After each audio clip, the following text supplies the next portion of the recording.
Hi friends, welcome to Purna vibe channel. ఈరోజు మన ఛానల్లో సింపుల్ ప్రాసెస్లో దొండకాయ పచ్చడి ఎలా రెడీ చేయాలో చూసేద్దామండి. ఇది రైస్లోకి, దోశల్లోకి అయితే చాలా టేస్టీగా అయితే ఉంటుంది.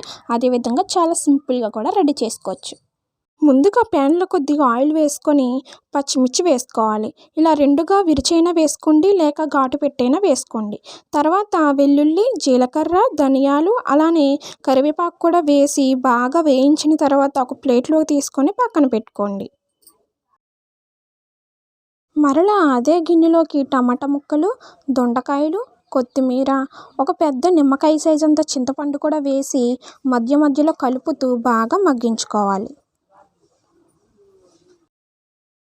బాగా మగ్గించిన తర్వాత స్టవ్ ఆఫ్ చేసి కొంచెం సేపు చల్లారనివ్వాలి. తర్వాత ఒక మిక్సీ జార్ తీసుకొని దాంట్లో మనం ముందుగానే ప్రిపేర్ చేసుకున్న పచ్చిమిర్చి అలానే ఉప్పు వేసి బాగా మిక్సీ పట్టుకోవాలి. తర్వాత దానిలో మనం చల్లారి పెట్టుకున్న దొండకాయ ముక్కలను కూడా వేసి బాగా మెత్తగా మిక్సీ పట్టించుకోవాలి.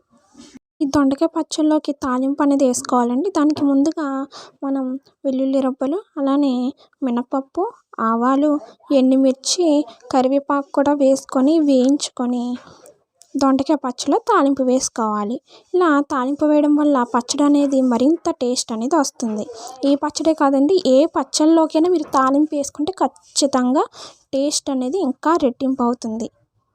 అయితే అయిపోయింది, దొండకాయ పచ్చడి రెడీ. అంతా సింపుల్గా అయితే చేసుకోవచ్చండి. మీకు ఈ వీడియో నచ్చితే ఖచ్చితంగా సబ్స్క్రైబ్ చేసుకోండి, లైక్ చేయడం మాత్రం మర్చిపోవద్దు.